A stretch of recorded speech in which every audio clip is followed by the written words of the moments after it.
Well, welcome. My name is Cliff Putney. I'm the current president of NEHA. I'm really delighted that so many of you past presidents are willing to come to this. I think it's an important way to improve our historical record, get down reminiscences from the past. There are many people to thank for this. Troy, of course, Southern Connecticut State, and Martin Menke, who's our new executive secretary.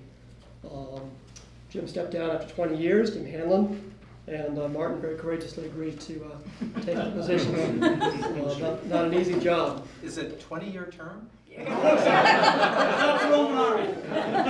Literally, right? So the way this is going to work, it's going to be a roundtable. I'll be the moderator. I have several prepared questions. I'll recognize people. As you can see, there are a lot of people here. So try to keep your remarks fairly brief. We only have a little over an hour. Let's see, what else to thank? I think, I'm sure there are. I'll thank more people tomorrow at lunch.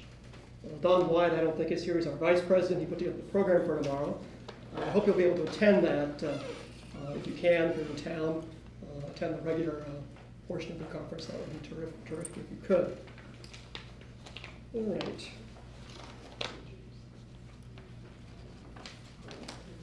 So as you can see, this is recorded. So your remarks will go down in history. I'm planning on finding someone to transcribe these remarks. I think the written record tends to last longer than the filmed one. Oh no, we're putting this on YouTube. It's going to go viral. Oh. Among about 20 people. Yeah, I was going to say two, George. Before we begin the round table, Martin Menke has a memorial minute prepared. Oh, So yes. Martin, if you would like to. I thought it fit, well, I think a number of us on the board thought it fitting to remember those of our members, those of our presidents who are no longer with us. And so if you would please remember the following in your thoughts as they're read, their names are read. Barbara Solow of Harvard University, Roger Howell Jr. of Bowdoin College, Catherine M. Prelinger of Yale University, Ridgway F. Shin Jr. of Rhode Island College, Emiliana Pascanuta, University of Connecticut, Derek Ruttman, University of New Hampshire, Fred A. Cazell Jr., University of Connecticut, Gordon Jensen, University of Hartford, John Gagliardo, Boston University, Sidney A. Burrell, Boston University, Helen Mulvey, Connecticut College, J. H. Hexter, Yale University, Daniel Thomas, University of Rhode Island, Lewis Morton, Dartmouth College, Frank Friedel, Harvard University. And then at the end I have, for those of you who are alive and with us, we have just a brief certificate of appreciation for your long-lasting loyalty and service to the institution. Thank you to all of you. Without you, none of the people presenting tomorrow would be able to do that. And I think that's worth remembering and acknowledging. Thank you. Thank you. Thank you. I hope you read the current edition of NEHA News because it has a number of historical articles in it, which come from John Vold. Thank you very much. He found these old newsletters in which past presidents reminisce about the founding of the organization. And today, John has Xeroxed the very first copy of NEHA News. It was a two-pager, so it can be on one sheet. Which is tremendous. So I'm going to pass this around. And while that's going around, why don't we just go around and introduce ourselves. My name again, Cliff Putney, current president from Bentley University. Mark? Mark Hurley, Endicott College. I was president in 2014 to 15. Hi, I'm Sandra Astor-Stave, and I'm here to accompany Bruce M. Stave. And I'm Bruce M. Stave. I was president 94 to 95. I'm at the University of Connecticut. And I'm Roland Sardi, president from 1996 to 1997, retired from UMass, and very happy to be one of the survivors. Nicole Bro, and I'm with the Lynn Museum and Historical Society. I'm Elisa Ferrante, and I'm a grad student at Boston University. Eric Henson, Sam State University, and I'm never president of anything. Hi, I'm Tom Belsersky. I just started at Eastern Connecticut State, and it's my first conference here. Liz Fideler, and I'm here with Paul. Paul Fideler, president, 87, 88, and I'm emeritus history and humanities from Leicester University. I'm Melanie Gustafson from the University of Vermont, and I have to look down. I was president from 2010 to 11, and it seems like it was forever ago. I'm Martin Menke, and I was president 2012-2013. I'm John Vall. I was president 82, 83, and I have great sympathies for Martin because I was also secretary from 74 until 77. Joanne Schneider, Rhode Island College. I was president 2001. I'm Pat Hurley, professor emerita from Brown University. I was president from 1995 to 96, and I was sandwiched in between Bruce and Roland. Very tasty. I was in the Oreo cookie. George Dameron, St. Michael's College, 2006, 2007. I'm David Hurley, and I'm just here to escort my mother. I'm Bruce Cullen, Worcester State University. I was treasurer, I believe, 2003 to 2015. I'm Jim Hanlon from Worcester Polytechnic Institute, and I was Martin's predecessor. I'm Sean Perone, St. Anselm College, and I'm the current treasurer. I'm Jim O'Toole from Boston College. I was president from 2002 to 3. Alan Rogers, Boston College, president 1999 to 2000. Bob Imholt, Albertus Magnus College. I was president from 2004 to 2005. Dick Buell, Wesleyan University, president from 92 to 93. I'm glad to see I'm not the only one who had to check his bag.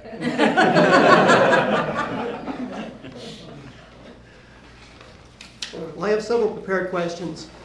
And if there's time left over and people have other questions, it would be great if you could raise them.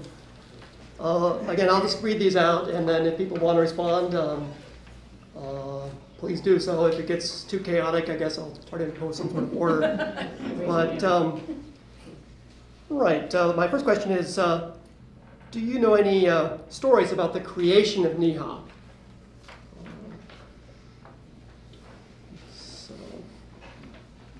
The actual creation, or the sort of moods around it? Either one. Yeah. Go ahead. You were going to. Yeah, I was going to say the first meeting, NEHA meeting I went to was at Yale University in the fall of 1971, and was involved. I was editor of the newsletter beginning about '74. I took it over from Gwen Jensen, and so. You know, I was like the second editor of that newsletter. And one of the stories about it was concerned in the 1960s, they wanted a place for graduate students especially, at the various universities, to be able to sort of have some place to give papers, which is one of the, NEHA's still primary functions, allowing graduate students to give papers. Because oftentimes the American Historical Association would be someplace out in Los Angeles or San Francisco or Chicago. And it was very expensive and to get out there and to get graduate students to go to those places. So what you had was really an organization by people at places like the University of Connecticut, Boston University, and the Ivy League schools, University of Rhode Island. It was a way basically to create a forum in which graduate students could intermingle with one another, and graduate students in many ways could give papers. John? Yeah, I would like I went to UNH in 1965 and heard people talking about trying to do a historical association. And I think that one of the things that's worthwhile knowing about the early organization is that the people who were the founders were very good historians, but they were not necessarily very efficient organizational people.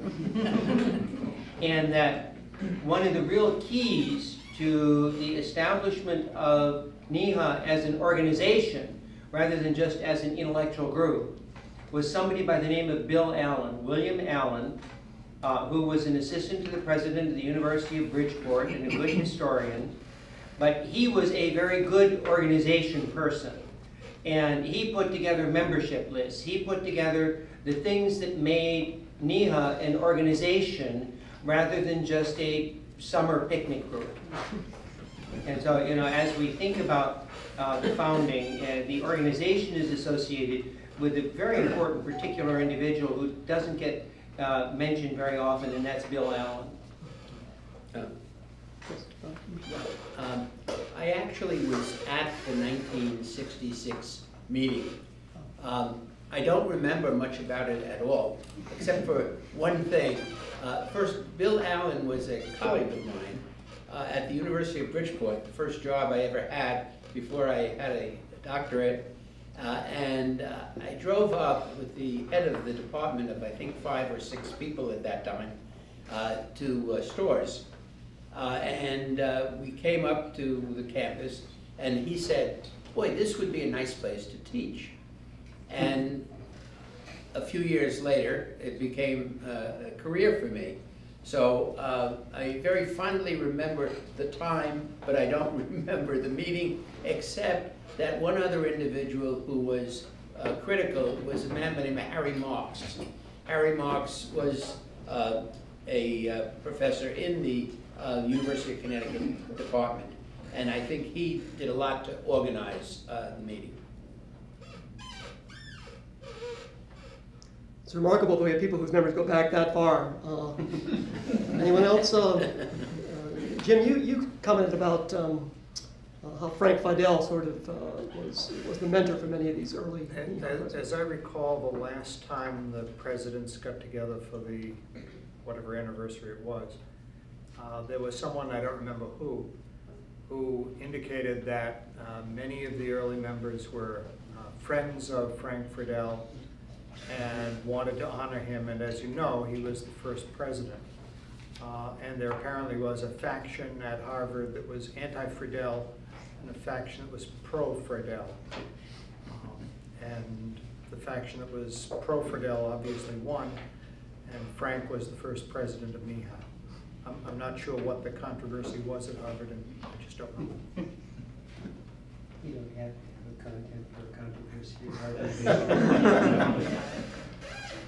Harvard.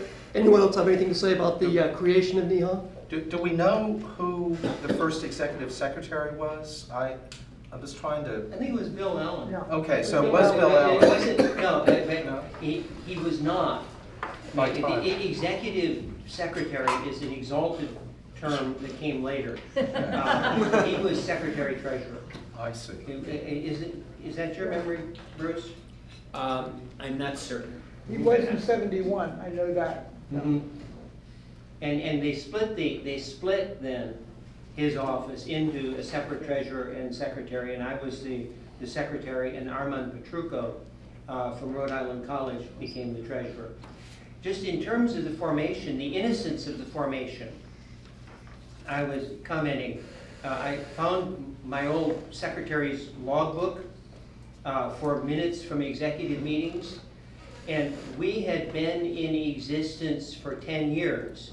1975, when at an executive committee meeting, the question was raised, should we be doing something to get tax-exempt status with the IRS?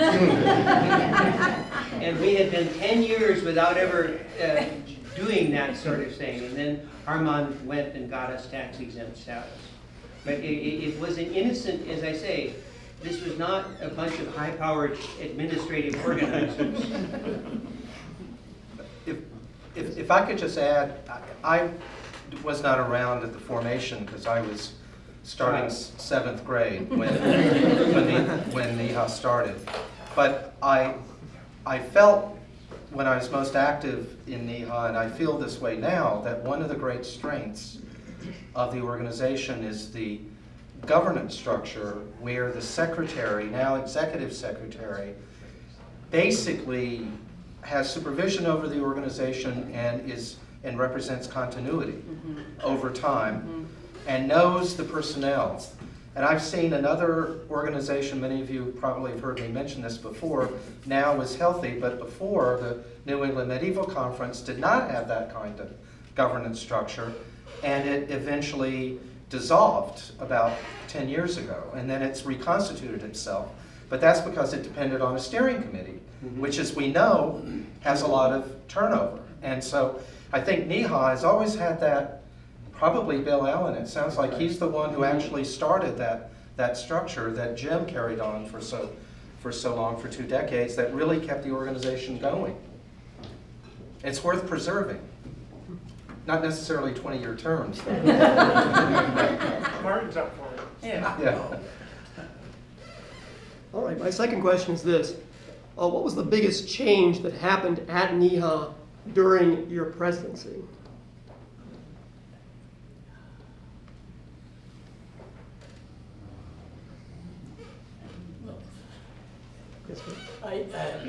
Roland, sorry, I really cannot pinpoint any single change.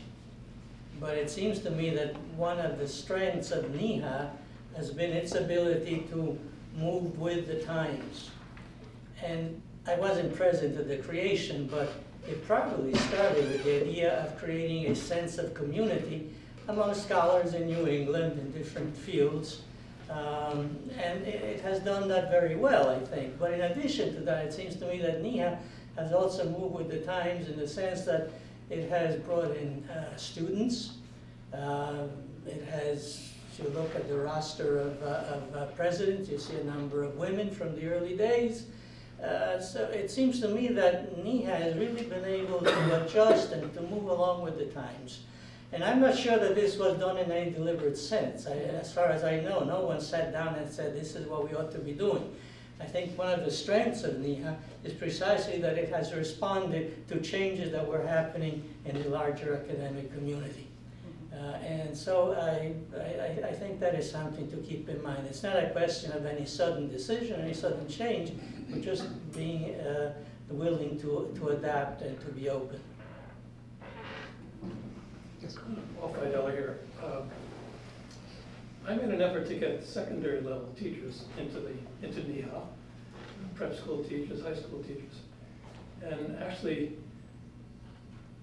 a team from NEHA visited Framingham North High School for a day, and we prepped them for the visit coming on.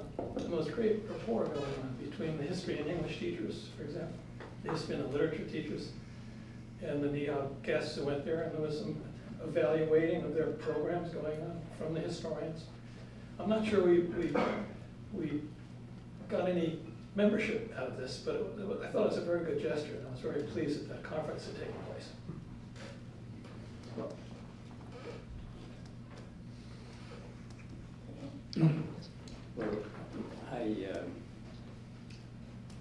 when I was president, I was being involved in public history as an academic. That was strange to me. Why? Who stayed?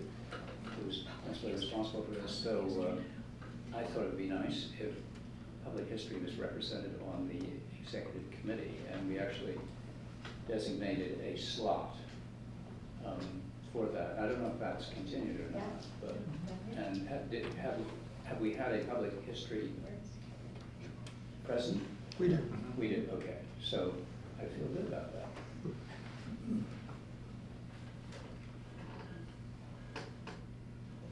I guess I could say something else. George Dameron, I don't want to speak too much, but I could just mention, I do have an answer to this question as well. Maybe Jim has a better memory of this than I do right now, but 10 years ago, when I was vice president, not president, we did have a roundtable like this, fewer presidents, but it was a time when I think was the 40th anniversary. We discussed like this where NEHA came from and where we were headed. So I feel like I was very proud of the fact that we were able to have some critical self-reflection about the past, but also some discussion about the future in 2005, I think it was. Now, what happened after that, I would hope those discussions were helpful, and I know we got some appreciations from the presidents that were there. Some of you may have been there, I don't know. But some of them were appreciative that they were able to come together and talk among themselves. about the future and how it related to the previous 40 years. Regarding the public history, go ahead. No, please. Regarding the public history slot, we actually modified the Constitution to provide that a member of the executive committee must be, one member must be in public history. And we have continued that in most elections. When we elect someone to the executive committee, we run the regular executive committee slot and then a slot with usually 2 candidates for the public history slot. So that continues till today. I'm overjoyed. Bruce? At one time, public history was a very new thing. It isn't today. It's much more mainstream. What I wonder about, are you doing anything about adjuncts with respect to the organization and the offices? Well, they pay less for membership. Whether we're doing anything proactively for adjuncts, not that I know of. But they're demographically much more significant. Yeah. So that might be something we're thinking about. I edit the newsletter, and I have been reporting on the unionization of adjuncts. So in my small way, I am trying to be supportive of them. Any other changes that people would like to talk about before we? All right, my third question is, if you were to write a history of NEHA, who other than the people in this room would you include in it? So we already heard about Professor Allen, Henry Marks. Anyone else who you think, other than the people in this room, ought to be in the history? Well, Bob mentioned Gwendolyn Jensen, who was the first editor of NEHA, the NEHA News. Yeah, Gwen Jensen was at the University of New Haven, and then she became an administrator, and then gave it up, and then she became president of Marietta College in Ohio for a while. I know that. Yeah, so I think she needs in there. One name that was mentioned here that I think was very instrumental in many ways was Armand Petrucco. That's right. For example, Armand was the person who made sure that we got that tax deduction. That tax, That's right. Well, as a former colleague of Armand's, that was his bailiwick, was money. And he certainly was very careful with it himself and was very responsible. But another person, unfortunately, I don't know the details, but he is also a former colleague. Actually, I got his tenure track slot, and that's Ken Mawalski. That's right. He was very much involved from what I heard about the Rhode Island College connection with NEHA in the early years. So, Ken's name needs to be acknowledged. How about Peter Holleran? Oh, certainly. Well, yeah. Whenever I ran into him in the supermarket, he bugged me about being sure to attend. I remember him. I think he's planning to be here tomorrow, at least I hope. Oh, good. I should have bugged him. And not only was Peter a longtime secretary, I think he edited NEHA News for 20 years. 20 years. Oh, many years. I think a status of person that was very important in the survival of NEHA were the people who do local arrangements for every meeting. That's a big job. I think what I would do is come up with a list of all of the executive secretaries and all of the editors of NEHA News. I don't know how many secretaries or executive secretaries there have been, maybe 5 or 4 altogether, but they would certainly be the ones that I would look to as sustaining the organization over 50 years, whose names may not be as clear to us today as some of the presidents, some of our names may be. So NEHA News, the editor, as well as the executive secretaries. Before Peter, there was someone who, I'm reluctant to speak because I've forgotten his name, but he was executive secretary for many years from the University of Massachusetts. Neil Shipley. Neil Shipley. Neil Shipley would be a good person to contact. Going along with the local arrangements committee, it just puts me in mind, I think this is the only organization I've ever been involved in which the vice president does most of the work, putting together the programs, which is actually the most fun of the job. Not being president is not fun, you understand, but to be able to craft the program, it's the folks here, but when we were wearing different hats as much, I think, that had an impact. It's a meritocracy. If you don't do a good program, then you don't get elected president. I wish I'd known that in advance. Yes. I had a vivid memory of Shin Ridgway visiting our department and explaining to me that he was making the rounds of departments in New England to drum up membership or interest in NEHA.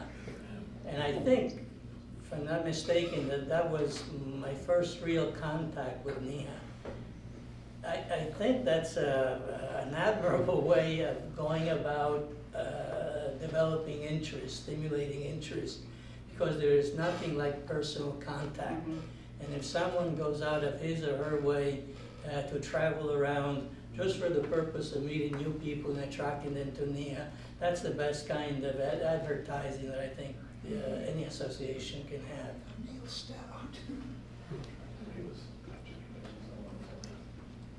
I'd like to add to Ridgway's memory. Not only was he the president of this August organization and a very big supporter of it, but when he retired at Rhode Island College, he had gotten gifts from students, and he started with $250, and we have $300,000 now in an interest-bearing account in the Rhode Island College Foundation that has sent students to study abroad around the world. That was Ridgway's dream. We've given away $200,000. We still have our $300,000, and we grow it. But anyway, Ridge's memory is and name is part of that scholarship, which will be a forever kind of institution, because he and his wife had 5 children who have children, and now we keep hearing reports about the great-grandchildren. So Ridgway Shin was not only a very important man for NEHA, but also, again, for the legacy at Rhode Island College of the Study Abroad Scholarship, which is in his name. We have several new arrivals, and I wonder whether they can introduce themselves before we move on. The gentleman on my right, for example. I'm Neil Stout, University of Vermont, and I was president in 1979-8. Welcome. I'm glad you could come down from Vermont.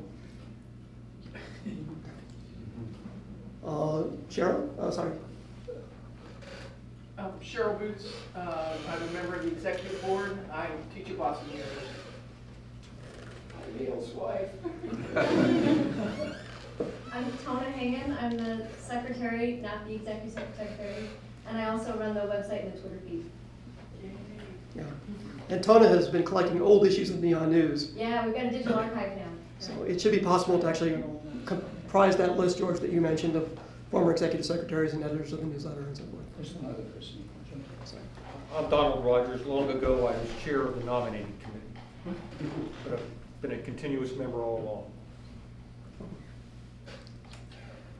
It might be meaningful to track down people who were graduate students who came to NEHA meetings and went on to have careers, and find out what it meant to them, starting with you, to be in the community of scholars, and you might get some good material for history that way. I'll put out a call in the newsletter for such a thing. All right. My fourth question is, of all the places where NEHA has held conferences, which place really sticks out in your mind? Martin just said good or bad. Well, I have a question later on about funny stories, so you can flip that in now if you want to. I think the JFK Library, UMass Boston, and then the JFK Library. That was a special meeting. There was a meeting at Brown, I think around 1993 or so, in the library, which was quite impressive. It drew a big crowd. It was a very good meeting. Thank you. I was the organizer. Oh, Thank you, Bruce. But you can say. I remember St. Michael's, where the George is now. I'm driving from Providence, the most awful hurricane. Country roads without a GPS and not much brains. I say, it was so dramatic. It shook me up. Oh, no. So I remember St. Michael. I remember a joint session of the AAS, American Antiquarian Society, and WPI. And it was quite an interesting blend of the two institutions. And I remember some events were held on one side of Park Avenue, other events were held on the other side of Park Avenue in Worcester. I remember a meeting at the Massachusetts Maritime Academy that included a cruise of the Cape Cod Canal. Yeah, that was fun. They let my, at that time, I think my 8-year-old son drive the boat. I don't know if you knew that, but at the time, it was a thrill for him.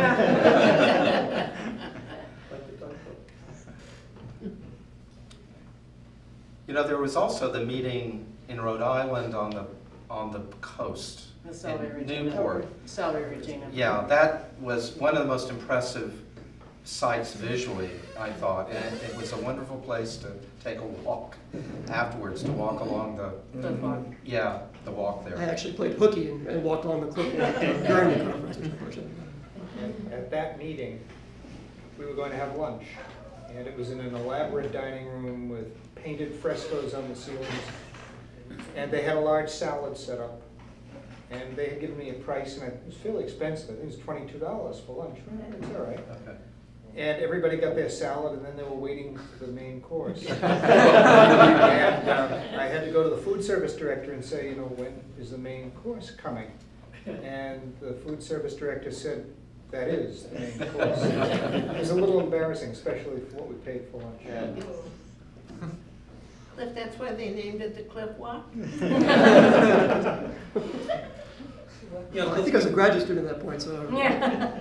We've often gone back and forth whether or not to have a luncheon speaker or a plenary session or something like that. Some of those have been amazing, others not. But I think the best one ever, I was talking with actually your the associate dean, Troy's associate dean, during the reception, was at a meeting we had at SNU because another place had backed out at the last minute. And the speaker was a Harvard professor who was, I'm going to butcher the field, but it was sort of something like biogenetic archaeology. Yes. And he gave that great talk on advances in using DNA to do scientific research to discover. He specialized in plague cemeteries, but I mean, there are plenty of other applications. It was really fascinating. I know, the best talk we've ever had. That was Michael McCormick, and he's one of the medievalists at Harvard now. And gave a talk recently, actually, at the New England Medieval Conference on disasters. That was the focus, I think. And again, it was updating information on that research. What made that talk so incredible was the coming together, the interdisciplinarity of it. It was amazing. It really was. Well, sort of on that theme, of all the NEHA panels that you've attended, which panel really sticks out in your mind, either in a good way or a bad way? Well, I had one that I set up. I set up a spect for Eric Erickson at the meeting at Boston College in the fall of '77, I believe. And the biggest panic was, would he come? He was already failing by that point. He was 86. He would live 6 more years, but he was very frail. And he was surrounded by a cohort of keepers. And I would have to call them at least twice a week to find out if they decided whether he could come or not. And every time I called, there'd be somebody different answering the phone. They knew nothing about why I was calling. It was very frustrating. And Liz was at that meeting, and we were all looking out the window to see if a black sedan was going to pull up. And thank God he did. It was a terrific spect, however, because about 5 or 6 of his prominent disciples from his graduate seminar came and spoke about his importance. He was very moved. They were very articulate. It was a terrific session, but worrying about him getting there was very aging, very aging. Laura Preta couldn't be here this weekend, but I think as far as I know, she may be the only NEHA president who has ever had to send a letter of reprimand after a conference to a chair commentator who behaved extremely unprofessionally and harangued grad student panelists who were just starting out, really to no benefit other than his own satisfaction, and was extremely unprofessional. She also gave an incredible presidential address. Yes. About the playground where she took her Oh, children. so Wasn't that good? Yeah. That was really good. I enjoyed presidential addresses. You know, I'm not sure that that's a popular thing to say should be done, but I really, the whole series of presidential addresses I thought were very good introductions to, for the general audience, to the specialties of the people that they had elected. And almost always they were very good. Well, when I gave my presidential address, it was at Old Sturbridge, and it was preceded by a welcoming address by someone there who proceeded to spend about half an hour telling us how important history was. we were one group that I think didn't need to be convinced of. So here I was, calculating.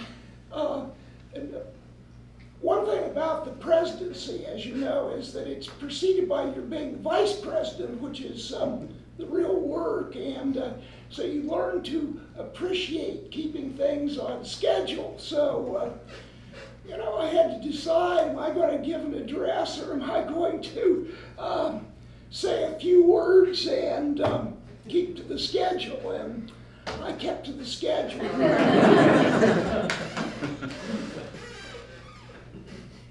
I think one panel that sticks out, and it's just a panel that I enjoyed, not that it stood out more than a lot of other panels I attended, but when I first started coming to NEHA as a medievalist, I love going to panels in fields completely other than my own. A lot of it also, one of the strengths is the fact that graduate students are coming and giving presentations, so you hear a lot of new research, and I learned an enormous amount about King Philip's War, about which I didn't know very much before that panel, but I did afterwards, and I remember having a very vigorous conversation with the panelists afterwards. It was just absolutely fascinating. It kept me coming back to NEHA because I really enjoyed hearing a variety of topics discussed. I will have to say on the negative side, and I don't know whether this is still coming up in the executive committee or not, but I know when I was vice president and then chair of nominating, we used to talk in the executive committee about what to do about people who did not come, who actually submitted abstracts and were accepted and then did not show up. And I know we went back and forth, should there be letters or whether some sort of contact made. And I think at the time there was a consensus that the president would send out something if that was a repeat or if there was a particularly egregious situation. I don't know whether that's still happening now, but it was a problem, I think, that we were encountering. I think one of the solutions we came up with was that the president or the vice president, program chair, would pass on to his or her successor the names of people who failed to show up or who chronically failed to show up, and that they would, any future proposals from them would be rejected, and there would be a letter saying what to the person, saying why we were rejecting their panel paper. Well, I have a kind of nightmarish recollection. Somewhere here in Connecticut, on an Eastern European panel, I was chair and commentator, and Alice showed up, talked about Czechoslovakia. The other two did not. And so for that whole time, thank goodness for Alice, we were doing song and dancing, the best repertoire we could produce to fill up that time. And it was a large audience, and it was very, very sad, We didn't know whether to walk out in a huff or to carry on the best we could. Thank goodness the audience was prepared to fill in too. They could see the situation. NEHA is not the only organization that has this problem. No, absolutely not. All right. academic fashions come and go. This may be a loaded question, but what was academically fashionable when you were president, but no longer is fashionable?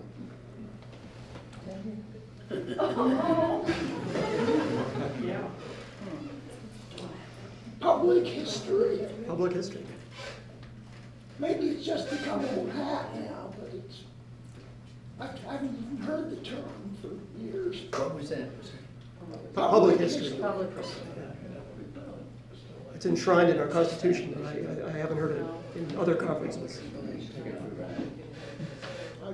think you're probably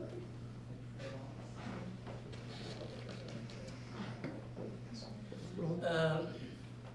My impression is that there has been a significant shift from social history to cultural history. When I started out in the, I was going to say the 1870s. Wow, the 1970s. Social history was the up-and-coming field, and we were attracted to it for a variety of reasons.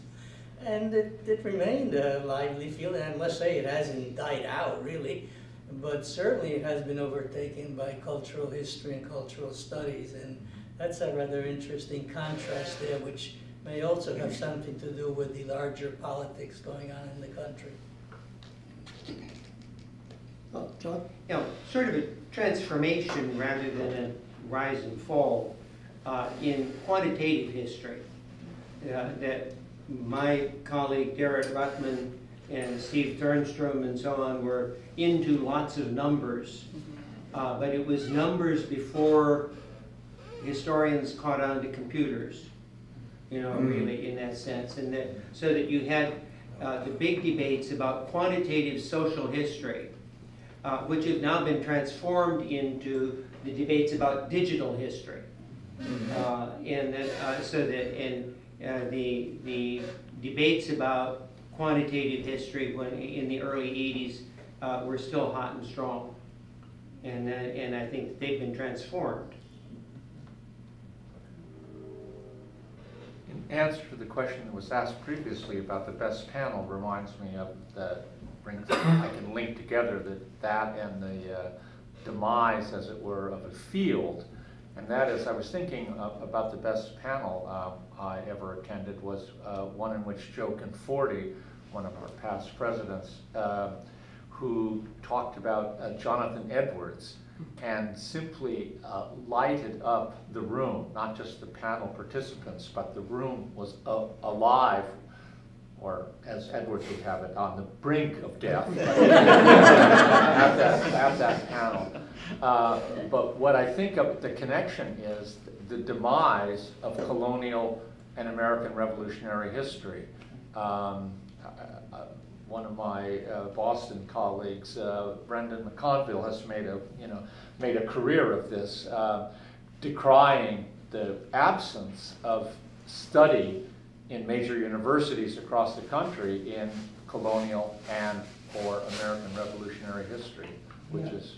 And that stands in sort of interesting counterpoint to the fact that several people are making fortunes writing books that sell prodigious quantities and numbers, legally colored and else in this field. So it's become publicly very popular and academically completely obscure.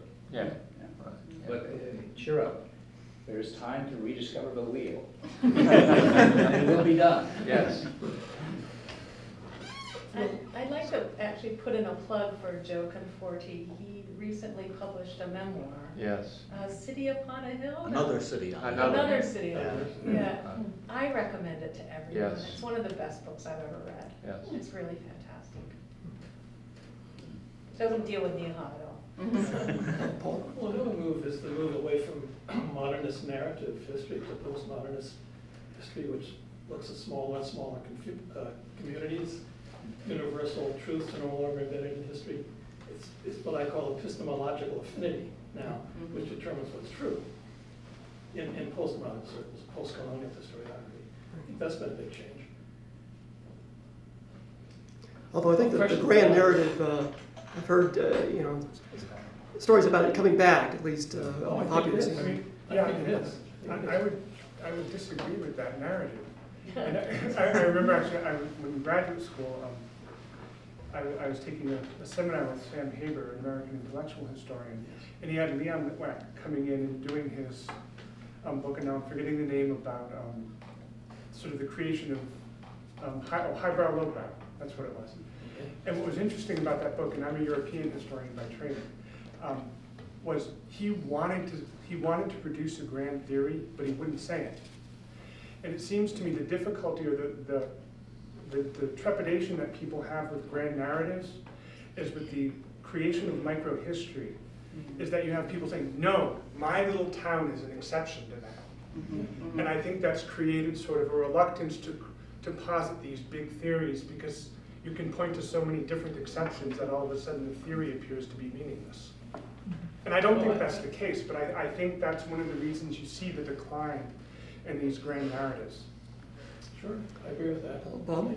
I was going to say, in sort of to add on to what Troy just said, one of our former presidents, Dick Brown, is one of these sort of high priests of microhistory. Yes. You know, and you know, that's there. I would say to add it, and this basically gets into Troy's area, gets into Roland's area. What I see is not just simply the decline in sort of colonial and 19th century. John Butler, current president of the OAH, just had a column basically talking about the lack of submissions to programs in early pre-20th century American history. But I would say basically one of the real problems I see is the number of people going into graduate school oftentimes lack the foreign language that you need for German history or for medieval history or for Italian history or any kind of non-American history, Eastern European history. And that, I think, is one of the real things. I think you can see it in our programs, you know, which are overwhelmingly sort of American-oriented. But I think that's a misperception that the outside public has about NEHA, in the sense that they see New England Historical Association, and even though the website is quite clear and honest, as a German historian who's been welcomed by NEHA on many occasions, you know, they think that it's really about New England history. And you know, in that respect, if you juxtapose this to the Southern Historical Association, you know, they have the European section, which has, I think, 4 panels, or maybe it's 8 panels. But it really is segregated. It's mostly Southern history. And I think there's a perception about that, you know, all we can try to do is continue to pound the wall and say, no, we want everybody, look at the programs, but it's still, they think first and foremost of New England. As a practitioner of oral history, I think back to when the organization was started, and I think oral history at that time was seen as a very exotic, unusual animal by many historians. Today, I think there's still some historians who think that, but it is much more accepted as an approach and used, I think, dramatically by people writing manuscripts or dissertations. Yes, I agree with the comment about microhistory. Microhistory is not necessarily postmodern history. Postmodern history has a particular agenda, which microhistory doesn't. Microhistory does correct a lot of grand theses, but it's not the same as postmodern. Oh no, that's true, and I'm actually a convinced postmodernist. So. Sorry. Well, let's maybe move from turbulent waters to something very lighthearted. Can you share any amusing stories about NEHA with us? We've heard some already, but Jim. One of my great worries was always food. And I will tell you about a meeting at a university whose name I shall not mention. We'd made all the arrangements, and as you know, the coffee and tea and pastry when you arrive and something or other, we had agreed on a menu for lunch, and I've forgotten what the menu was. Everybody signed off on it, including the food service director. He signed off on it in writing. We arrived at University X, and the doors were open, but there was no coffee, there was no tea, there were no refreshments. People were going out to Dunkin' Donuts to buy donuts. And I said to the local arrangements person, I said, where's the food? And he said, I don't know. he said, we'd better contact the food service director. And so we both went to the kitchen, which was locked, and there was a note on the door saying closed until, it was term break, you see, closed until the end of term break.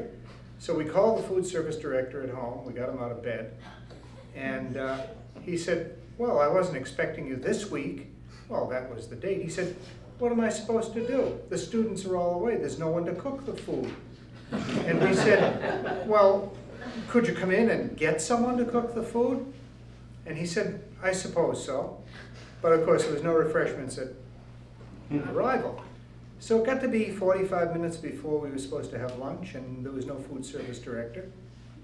And finally he came in, dragging 2 or 3 students behind him, and he went into the kitchen, and I thought, they're not going to have lunch, and people already paid for lunch, and it was $18, $20, I don't know what they paid, but it was, institutional food service is not cheap, as we all know, okay?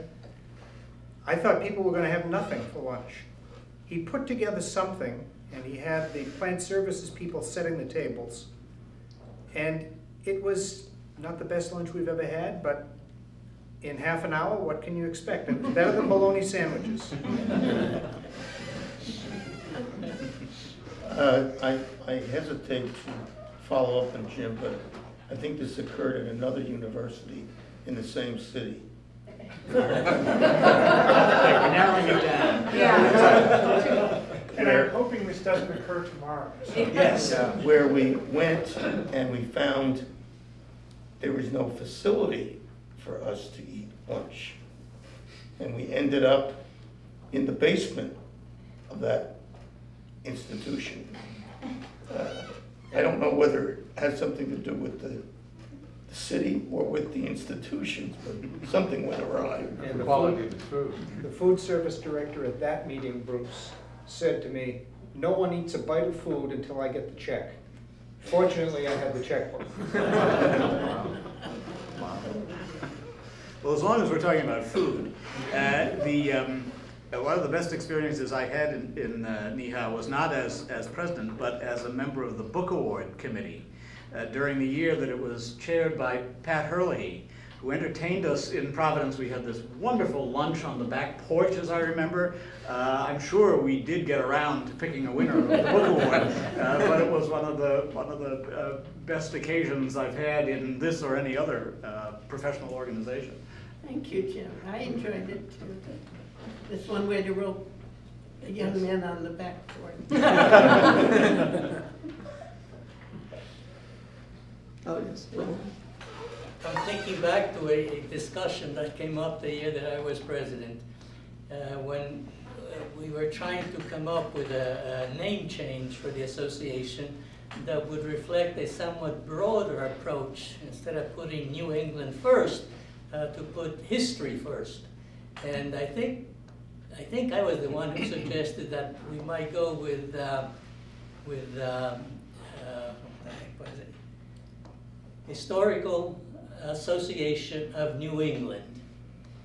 And we discussed that for a while until someone helpfully pointed out, and it might have been Jim, that if we went with that name, the acronym would have come out dangerously close to being Haynes. And that was the end of the discussion.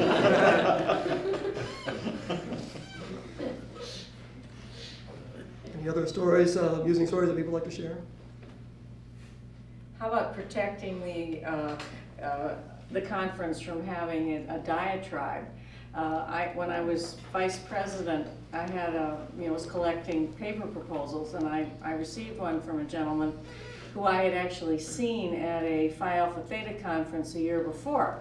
And he was a quote-unquote scholar of Nazi Germany, and I am a German historian, albeit somebody that does the 18th and 19th century. I had heard him give a paper at let's just say, Phi Alpha Theta, but it wasn't a scholarly paper, and it turned into a diatribe about a current social issue. And luckily, I remembered that, and I saw his paper, and I said, we do not want this man getting on his soapbox at a NEHA conference. So I politely sent him a note saying, sorry, there are no papers that I could put you on any panel. So he was written off very, I thought, carefully. Very diplomatic. Yeah, very diplomatically, yeah. We have 5 minutes left, and I'm wondering if some of the non-presidents who... Jim. Oh, Jim, sorry, Jim. Joanne's remarks remind me that one of the things I've been impressed with over the years at NEHA is the civility with which, and the respect with which people who present papers or serve as commentators are met. Before I was active as an officer in the association, I attended a meeting at Harvard. We had a meeting at Harvard. I went to a paper session. There were 3 papers. One was delivered by a blind scholar who read his paper in Braille. It was a very respectable paper. It was a fine paper. And the commentator gave the kind of comment that someone at the AHA would give when he wants to build his reputation by tearing other people down. And that normally is not done at NEHA. In fact, that was the only time I've ever seen it. And you could hear people take in their breath.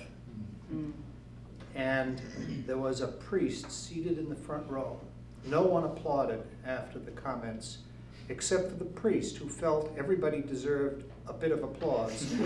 So what you heard in the room was, and then he folded his hands. There was absolute silence. And I think in part that reflects the decency that NEHA panels are, with which they're conducted.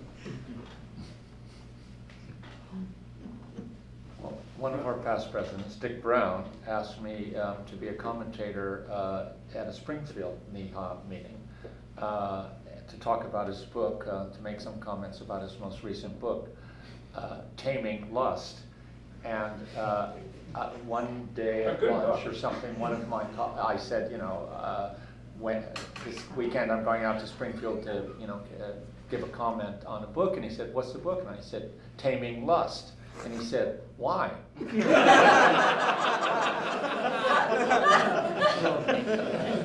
then you tell them what the book's about. Let me put it this way, it's a wonderful session, but I was the only person in the audience except for the spouses of Doran Benatar and Dick Brown. So therefore, I didn't tell the joke.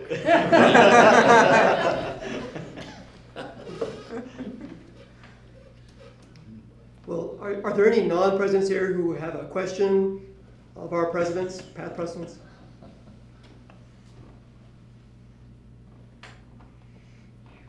No one has addressed the weather, so I think I'll give you a tale of woe that we surpassed. And that was at St. Anselm's, where there was a monstrous storm just about the time the conference was supposed to start.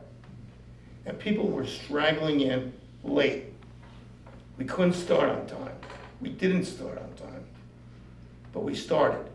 And by the end of the day, the sun came out, and we all felt we'd had a very positive experience. Another memorable conference was the one in Emmanuel when Martin was president and the storm came at the end and everything had to be rushed through. And I had to drive through 8 inches of snow back to New Haven. Oh, yes. Oh, I remember that. That was actually, that was a terrible blizzard by the time we got to Vermont. And it was in October. I've never encountered driving like that. I had to lock on to the back of a bus that was transporting an athletic team north. And because I couldn't see anything at all, because it was, the whiteout conditions were so poor. But I was there in the morning. I remember talking to Melanie. Cliff, I've got a question. Yes, ma'am. So what advice do you have for either the current leadership team or for the leadership team in the next 50 years?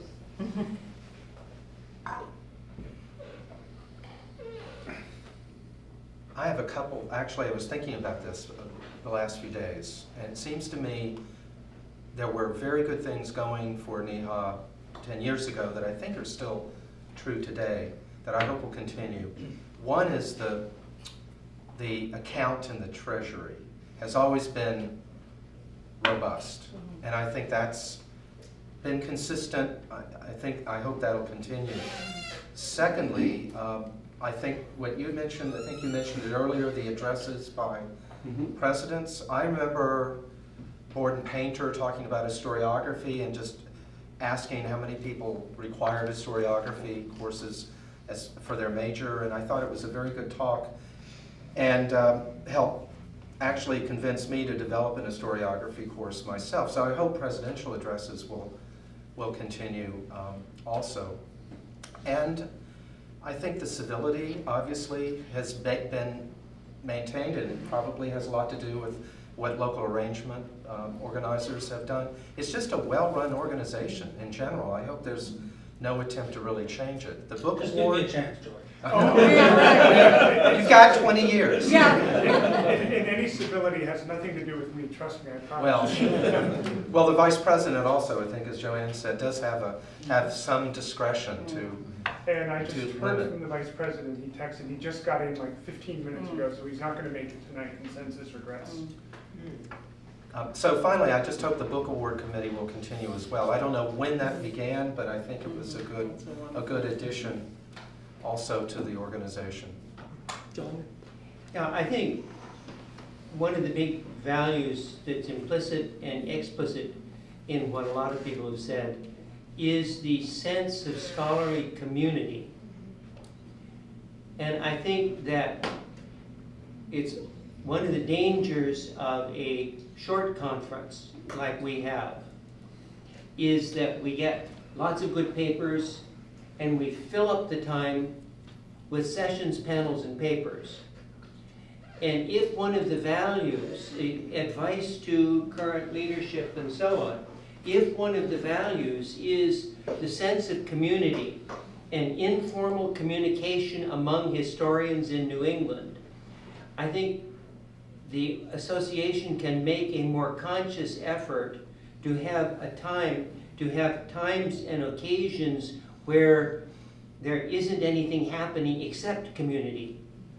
You know, as I look at the programs over the years, it's always, you know, boom, boom, boom, boom, boom, boom, boom, and you have about 30 seconds between panels to say hello to somebody from Vermont. And I think that working on the strength of the organization, which is this sense of community of historians in New England. A couple of quick points. I think that's an excellent point that John made, and it might be worth considering whether or not trying to create a Friday evening event similar to this, where there isn't necessarily a plan beyond, you know, getting together. Or maybe that could be a time for the presidential address in future occasions, but as a way to get people together, because I think that is a good idea, because you're right, the conferences are exciting, but they are very rushed. And I would like to thank the past presidents, because I think they're responsible for the culture of civility, and I think that's very important. When you go to the AHA, or Martin knows as well as I do, the GSA, you do not see that. Or at least you don't see it to the extent that you should. And the fact that it's here, I appreciate very much. I've benefited from it, and I think, you know, this is a place, especially for graduate students, where they can come and they can express ideas, they can cut their teeth, and they will get, you know, constructive feedback when they need it, but it will always be done in a respectful and professional manner. And I think, you know, the leadership deserves credit for that, so I thank you for it. We've gone just a couple minutes beyond our time. Before we break for dinner, does anyone have anything that they've been sort of holding back but would like to finally express?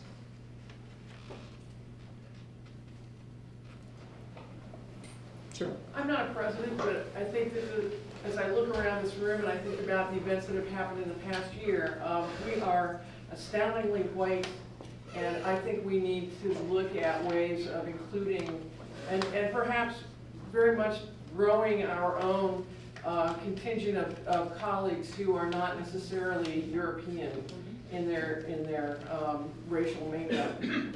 I think that understanding our national history in terms of race relations is going to be important for our future as a country. And I think that I certainly will bring to the executive committee some thoughts about what can we do to foster more participation among the New England historians who are persons of color.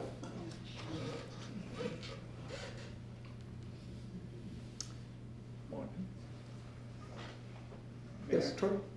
Two pieces of information about dinner. Are we ready to move on to that? If not, Not quite. Actually, Martin has some certificates of appreciation that he would like to hand out, and then, okay, you absolutely. can tell us what is in store for us. All right, so these are just, we shot around the idea of what we could do that was a gesture. So as you all know, you're our guests for dinner tonight, and you are our guests for the conference and lunch tomorrow.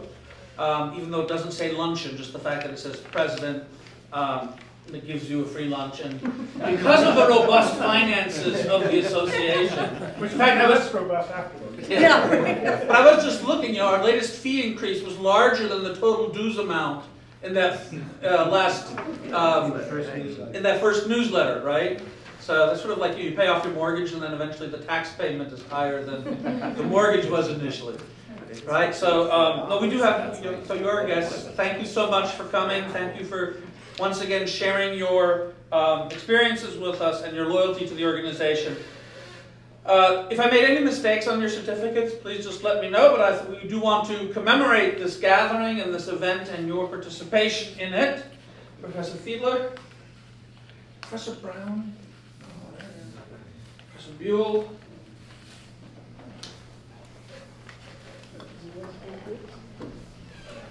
Martin, how many certificates do you have there? Not that many. No, I mean, how many did you print all together? How many are here? Or did you? I think almost 20. Not quite. Thank you. Society. Thank you. Yeah. Oh, Alan Rogers. Can imagine. Yes.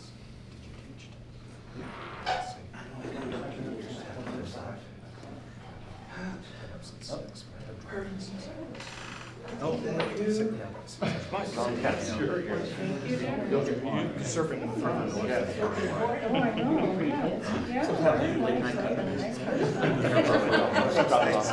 Actually, that came from the First thing you do is check. Yeah, exactly. Oh, squirrels. My students never get my name right, that's 2 points off to start. Yeah, no, it was Okay. perfect. And I almost never use it Quite beautiful. because very often when I use it, I get turned into an Irish. Yes. Yes, it's oval. Yes, it's quite good. And also, we had a female. Not that I have anything against it. Yeah, right, exactly. By the time we got to that area too, as I mentioned, we started encountering traffic. So you got to look at it really know exactly. It seems like whenever I fix food there. Have to be careful. That's right, yeah, right. It seems like the sun is out and off in the fall, so it is really quite Very painful experience. Yeah, absolutely.